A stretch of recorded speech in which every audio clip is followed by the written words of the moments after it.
지난 시간에 함께 묵상한 말씀을 나누고자 합니다. 지난주에 오병이어 사건을 함께 묵상했습니다.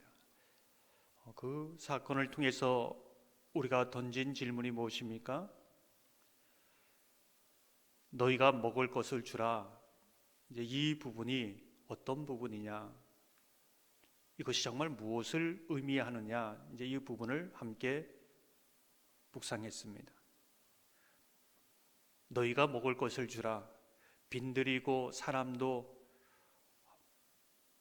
장정만 5,000명이니 아이들 또 여인들 다 포함하면 수만 명이 되는 사람들을 어떻게 그 빈들에서 먹을 수 있는가? 불가능한 것이지요. 근데 그것을 알면서도 너희가 먹을 것을 주라. 그것은 그때 제자들뿐만 아니라 저와 여러분에게도 동일하게 하시는 말씀입니다. 너희가 먹을 것을 주라. 어떻게 가능합니까? 소년의 한 끼 식사 정도밖에 되지 않는 능력이 저와 여러분의 실질적인 능력이다. 이제 이것을 보여줍니다. 한 끼 정도밖에 되지 않는 이 능력이지만은 주님의 손에 올려드릴 때 주님의 능력이 이 오병이어를 통해서 나타나게 된다. 오병이어는 통로이다라는 것을 함께 나누었습니다. 우리는 통로라는 것이지요. 하나님의 능력이 흘러가는 통로. 능력이 내게 있는 것이 아니라 하나님께 있기 때문에 이것이 5,000명이 되었던 수만 명이 되었던 수백만 명이 되었던 하나님의 능력은 무한하시기에 그 통로로 흘려보내면 된다라는 것을 말씀드렸습니다. 모세의 지팡이를 바라볼 때 홍해가 어떻게 갈라집니까? 지팡이를 들었을 때 갈라집니다. 지팡이에 거룩한 능력이 있는 것이 아니라 신비한 능력이 있는 것이 아니라 그 지팡이를 들라고 한 하나님의 능력에 우리는 초점을 맞추어야 한다. 좀 더 가보면 나는 부족한데, 능력이 없는데, 경험도 없는데, 그렇게 할 만한 사람도 아닌데, 이것은 어떻게 보면 하나님의 능력은 저를 통해서 나타나지 않습니다. 저는 통로가 되지 않겠습니다. 이 고백과 같다는 것이지요. 함께 또 살펴본 하나의 사건은 풍랑이는 바다를 건너는 베드로 이야기입니다. 베드로를 향해서 믿음이 작은 자야 이렇게 말하고 있습니다. 도대체 믿음이 작다는 것은 어떤 부분인가? 베드로가 물 위를 걸을 정도면 괜찮은 믿음 아닌가? 아니, 굉장히 좋은 믿음 아닌가? 그런데 왜 믿음이 작은 자인가? 이제 이 부분을 질문하였습니다. 이것을 함께 나누면서 믿음의 세 가지 요소가 있다는 것을 함께 또 살펴보았지요. 첫 번째가 무엇입니까? 믿음으로 아멘 하고 예수 그리스도가 누구인지를 아는 지식적인 단계. 예수님은 정말 나의 구원자입니다. 메시아입니다. 하나님이 보내신 하나님의 아들입니다. 이것을 아는 단계. 거기에서 더 나가면 이 하나님의 말씀에 대해서 내가 동의하고 인정하는 것. 그렇습니다. 저는 그것을 믿습니다. 믿음으로 인정하는 단계에서 더 넘어가면 아예 예수님께 나를 의탁하는 단계, 맡기는 단계. 이 단계가 믿음의 3요소, 구원 얻는 믿음의 요소라고 볼 수 있는 것이죠. 예수 그리스도께서 오늘 베드로에게 말하는 이 작은 믿음이라는 것은 의탁하는 데까지는 갔습니다. 의탁하는 사람만이 물 위를 걸을 수 있는 믿음이 있다. 이러한 놀라운 기적을 경험할 수 있다. 의탁하지 않으면 아무리 저는 예수님을 믿습니다 하지만은 온전히 의탁하지 않으면 배 밖으로 나갈 수 없는 것이죠. 한 발자국도 걸을 수 없는 것입니다. 그거는 죽는 사건과 같습니다. 그런데 온전히 의탁할 때에 배 밖으로 무리를 걸어갈 수 있다. 근데 빠져버리는 것이지요. 나는 주님을 믿고 온전히 나의 모든 삶을 맡겼습니다라고 따르지만은, 그러면서도 믿음의 모험을 해 나가지만은 빠질 수 있다는 겁니다. 넘어질 수 있다는 겁니다. 실수할 수 있다는 것입니다. 그것은 믿음이 없는 것이 아니라 어린아이가 마치 걷고 또 뛰는 것처럼 그 과정들이 필요하다라는 것을 말해주고 있습니다. 의탁은 했지만은 온전한 의탁으로 나아가는 과정이 필요하다는 것이지요. 지금 이 베드로에게 작은 믿음은 너가 참 잘했다, 나에게 모든 것을 의탁하고 나가는 그 믿음은 참 믿음이 있는 자만이 할 수 있다. 그런데 큰 믿음, 온전한 의탁으로 나가기 위해서 더 이런 과정을 통해서 배우게 될 것이다. 이제 이것을 말씀해 주고 있는 것이지요. 사랑하는 성도 여러분, 저와 여러분이 예수 그리스도의 통로로서 주님의 능력이 우리를 통해서 나타나고 주님이 하시는 그 고백이 저와 여러분 가운데 있기를 소망합니다. 저와 여러분이 지식과 인정과 동의를 거쳐서 의탁하되 온전한 의탁으로 나가는 그런 은혜가 있기를 주님의 이름으로 축원합니다. 오늘 본문을 보면 여러분도 너무나 잘 아는 가나안 여인, 다른 그 복음서에는 수로보니게 연인, 이렇게 이제 표현합니다. 이 여인에 대해서도 내 믿음이 크도다 이렇게 말하고 있습니다. 바로 직전에는 이 작은 믿음이라고 했는데 여기는 내 믿음이 크도다, 제자도 듣지 못한 이 칭찬을 받고 있습니다. 성경에 보면 너의 믿음이 정말 크구나 라고 한 그 사람은 거의 찾아볼 수 없습니다. 이 여인 한 사람입니다. 도대체 어떤 믿음을 가졌기에 주님께서 정말 너의 믿음이 크구나 이렇게 칭찬할까? 이 말씀을 들으면서 저와 여러분이 정말 예수님께서 내 믿음이 크구나 이 칭찬을 받는 그런 은혜가 있기를 소망합니다. 예수님은 두로와 시돈 지방으로 들어가셨을 때에 이 여인은 자신의 딸이 흉악한 귀신 들렸다고 도와달라고 소리치고 있습니다. 흉악한 귀신 들린 것만 얘기하는 것이 아니라 흉악한 귀신 들렸다는 것은 이 여인의 딸이 얼마나 심각한 상황인지를 보여주고 있는 것이지요. 그런데 상황은 너무나 좋지 않습니다. 제자들이 조용히 하라고 외면합니다. 아니, 집에 돌아가라고 그렇게 얘기합니다. 심지어 그렇게 소리를 지르고 있는데 예수님은 들은 채도 하지 않습니다. 한 말도 하지 않는 거죠. 이러한 상황이 되면은 일반적으로 그 여인의 심정은 어떠했을까요? 야, 소문 듣고 찾아왔더니만 뭐 별거 없네.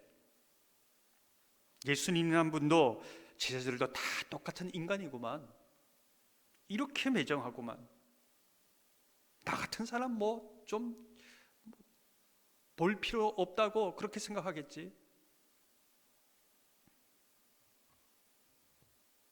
그러면서 다 떠납니다. 지금 가나안 여인이라고 얘기하지만 가나안 성도 대부분이 여기에 걸리는 것이죠. 뭐 교회 왔더니만 뭐 별거 없네요. 사람들 다 똑같구만. 아니, 세상 사람들보다 더하구만. 그러면서 다 떠납니다. 그 가나안 성도가 수백만이 되지 않습니까? 물론 그렇지 않는 경우도 있다고 생각합니다. 근데 여기에 그치지 않습니다. 그 여인의 그 이런 상황 속에서 여인은 어떤 반응을 보이느냐? 심상치 않습니다. 23절을 보면 이렇게 말씀하죠. 예수는 한 말씀도 대답하지 아니하시니 제자들이 와서 청하여 말하되 그 여자가 우리 뒤에서 소리를 지르오니 그를 보내소서. 계속 계속 소리를 지릅니다. 조용히 해라, 집에 가라. 그렇게 했는데도 계속 소리를 지르고 있습니다. 소리를 지른다라는 것은 미완료입니다. 계속 소리를 지른 것이죠. 도와달라고. 이 여인의 심정이 이해되십니까? 예수님이 외면해도, 제자들이 돌려보내고 조용히 하라고 해도 계속 이 흉악한 딸 이를 붙들고 눈물로 도와달라고 하는 이 여인의 심정 이해 가십니까? 더욱 우리를 놀라게 하는 것은 예수님의 반응입니다. 26절 27절을 보면 대답하여 이르시되 자녀의 떡을 취하여 개들에게 던짐이 마땅하지 아니하니라. 여자가 이르되 주여 올소이다마는 개들도 제 주인의 상에서 떨어지는 부스러기를 먹나이다 하니, 그 여인을 보고 개라고 합니다. 물론 많은 학자들은 이 부분에 대해서 다양한 해석을 내놓습니다. 그러나 석연치 않습니다. 여인을 향하여 개라니.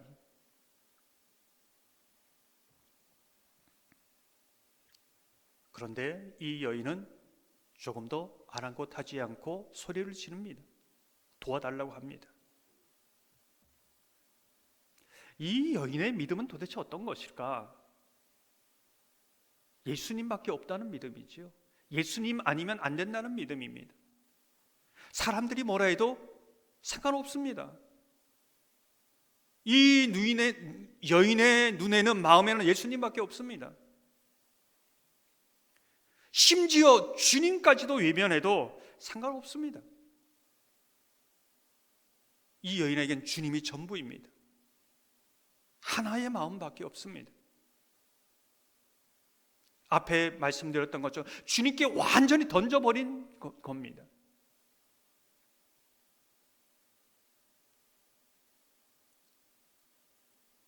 이 여인을 향하여 왜 내 믿음이 크다고 했을까? 바로 이것이요. 종종 말씀드리지만 많은 사람들은 사람 때문에 넘어집니다. 예수님을 원망하기도 하고 교회를 떠나기도 하고 신앙을 버리기도 합니다. 그것이 충분한 명분이 된다고 생각합니다. 변명이 된다고 생각합니다. 하지만 심판대에 갔을 때도 그렇게 얘기할 수 있을까? 예수님이 야, 나도 너 같으면 그렇게 했을 거야, 그렇게 얘기할까요? 제가 종종 말씀드리지만 이 여인은 수백 가지, 수천 가지 교회에 나올 수 없는 그 이유를 가지고 있지만은 예수 아니면 안 된다, 이 단 하나의 이유를 가지고 예수님을 붙들고 있습니다. 이 믿음이 정말 흔들리지 않는 큰 믿음입니다. 예수님 옷자락 붙잡고 놓지 않는 것이지요.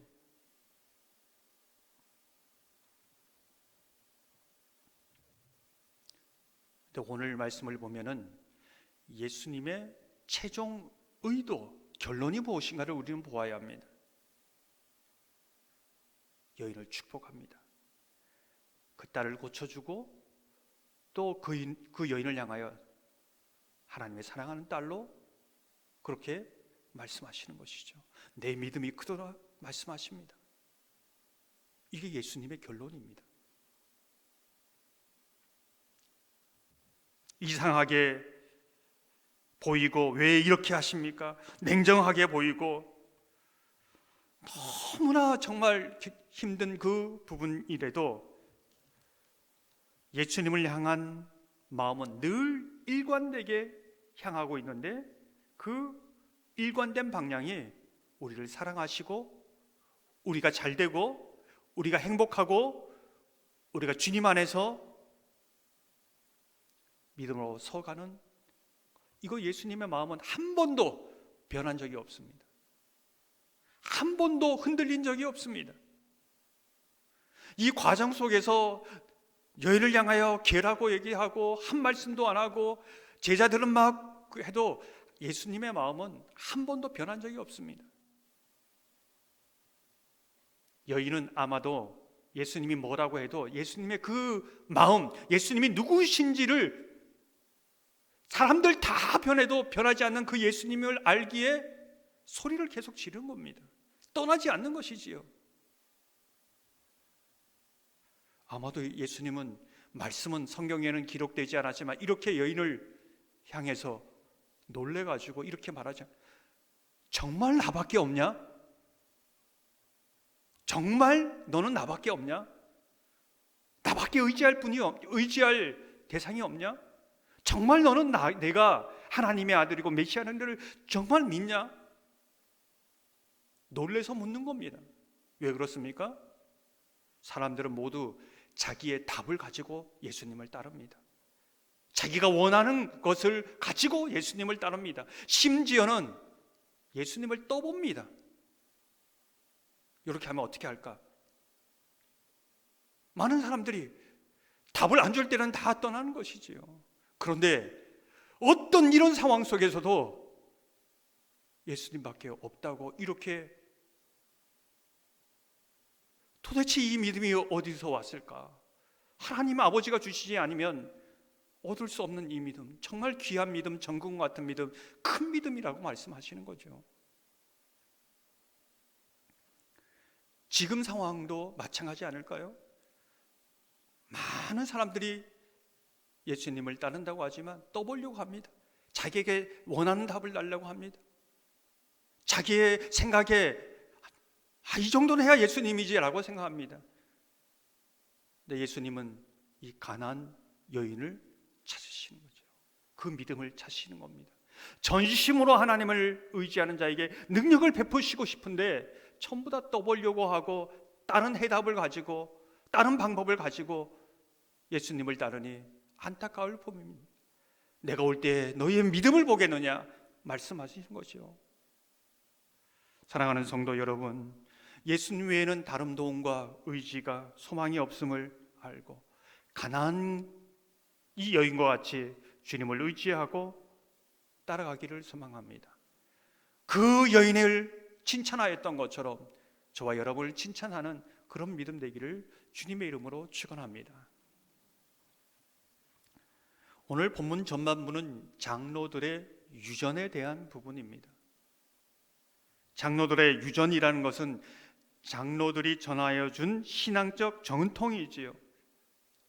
모든 그때에는 구전에 입술로 하나님의 말씀이 전해지다 보니까 하나님의 말씀만 전해지는 것이 아니라 인간의 생각을 여러 가지 추가해서 덧붙인 게 장로들의 전통 유전입니다. 그때도 그랬지만은 지금도 하나님의 말씀도 있는데 이 하나님의 말씀에 인간적인 여러 가지 생각이 섞여 있는 그러한 시대에 살고 있지 않는가. 근데 더 심각한 것은 섞여 있는 인간적인 부분에 종교성이 더해져서 이것도 하나님의 말씀이다 이렇게 말하는 시대가 그 시대였고 오늘의 시대가 아닌가 그렇게 생각되는 것이지요. 교회의 좋은 신앙의 전통, 디모데처럼 신앙의 유산은 너무나 아름답고 귀한 것이지만 좋지 않은 그런 전통은 버려야 한다는 겁니다. 예를 들면 우리 교회는 이렇게 늘 해왔어. 우리 교회는 이게 전통이야. 우리 교회에 신앙생활을 하려면 이렇게 해야 돼. 자세히 들여다보면은 전혀 하나님의 말씀과는 상관없는 그냥 전통입니다. 좋지 않은 전통, 오늘 장로들의 유전처럼 그런 전통을 붙들고 있는 겁니다. 예전에 강단에 올라오는 것은 거룩이 훼손된다고 생각했습니다. 물론 깨끗하게 잘 관리하는 거 중요하지요. 근데 하나님 말씀과는 상관없습니다. 지금 저희도 크리스탈 강단을 쓰고 있지만은 강당이 좀 뭔가 웅장하고 크고 그래야 여기에서 굉장한 권위가 나온다고 생각했습니다. 권위는 이 강대상에서 나오는 것이 아니라 하나님 말씀에 나오죠. 강대상이 조그만 해도 괜찮습니다. 그것도 잘못된 전통입니다.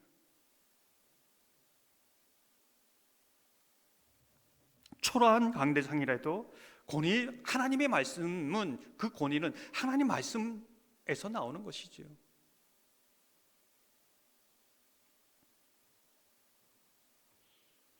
때론 서기관과 바리새인들은 그 당시를 보면 나는 예수님을 제일 사랑하는 사람이야, 나는 예수님께 제일 헌신하는 사람이야, 그렇게 얘기했습니다.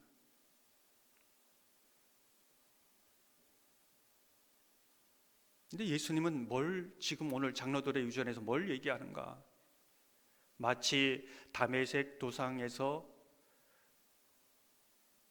사울이 그리스도를 핍박하러 갈 때에 예수님이 사울에게 이렇게 말하지 않습니까? 왜 나를 핍박하느냐? 왜 나를 핍박하느냐? 무슨 뜻일까요? 예수님이 옆에 있는 그리스도인 성도였습니다. 그를 핍박하는데 나를 핍박한다, 이렇게 해서 주님은 말씀하시는 거죠. 그러니까 바리새인들은 예수님을 참 사랑해, 정말 헌신해 했는데 예수님을 핍박하고 있는 이 극단에 서 있는 겁니다. 이게 우리 모습은 아닌가?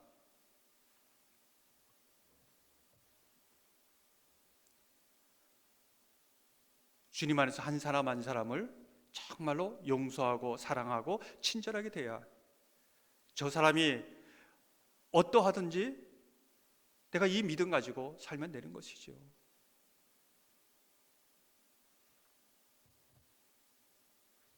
오늘 본문을 보면 장로의 유전에 대해서 나오면서 고르반 이야기가 나옵니다. 이 고르반 이야기도 너무나 많이 말씀을 듣지 않았습니까? 이 말씀이, 고르반이 이야기하고자 하는 것이 무엇인가? 지금 장로들, 서기관과 바리새인들은 어떤 말씀을 붙들고 있냐면, 하나님께 서원하고 헌신했으면 하나님께 드려야지. 이게 틀린 말씀입니까? 맞는 말씀입니까? 맞는 말씀이지요. 성경에 서원한 건 드려야 되는 게 맞습니다. 그런데 무엇이 문제일까요? 이단도 그렇지만 이 말씀 하나만 진리라고 붙들고 있는데 또 다른 말씀은 그냥 무시해버리는 겁니다. 그 말씀이 뭘까요? 부모를 공경하라. 이게 충돌되고 있습니다. 항상 하나님의 말씀을 볼 때에 입체적으로, 구약과 신약 전체적으로 봐야 됩니다. 한 말씀을 진리라고 붙들고 있으면 서로 막 충돌이 되는 겁니다. 지금 이 상황에 놓인 것이지요. 우리의 질문이 무엇입니까? 이렇게 하나님의 말씀이 충돌될 때에 어떻게 해야 되는가? 한번 서원한 것은 드려야 하는 것도 하나님의 말씀이고, 부모를 공경해야 되는 것도 하나님의 말씀인데 어떻게 해야 되는가? 어떻게 해야 됩니까? 예수님이 그 답을 주십니다. 7절 8절을 보면 이렇게 말씀합니다. 외식하는 자들아, 이사야가 너희에 관하여 잘 예언하였도다. 일러스되 이 백성이 입술로는 나를 공경하되 마음은 내게서 멀도다. 예수님 뭐라고 말씀합니까? 하나님의 말씀은 서로 충돌되지 않는다.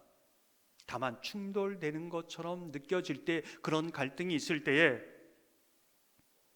그것을 해결할 수 있는 방법은 내 마음속에 하나님을 공경하는 마음이 있으면 답이 나온다. 어떤 말씀도 다 연합하여 이루게 된다. 하나님을 사랑하는 마음, 그 한 가지가 분명하다면, 공경하는 마음이 분명하다면 이 두 가지는 다 해결된다. 근데 이 마음은 버려버리고 자기가 원하는 대로 무엇을 얻고자 하니 모든 것이 충돌되고 헛갈리기 시작한 것이다. 이제 이것을 말해주고 있는 것입니다.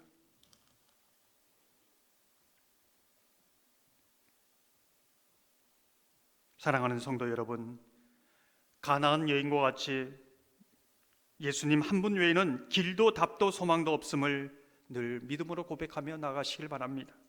하나님의 말씀이 충돌되고 정통과 막 어그러질 때에 정말 하나님을 사랑하는 길이 어떤 것인가, 하나님을 공경하는 것이 어떤 것인가, 그 마음 중심이 분명하다면 어떤 것이 하나님이 기뻐하시는지 그 길로 행할 수 있다는 겁니다. 늘 그 길로 마음과 입술이 함께 가는 그 길로 가는 저와 여러분 되기를 주님의 이름으로 축원합니다. 함께 기도하겠습니다. 사랑의 하나님,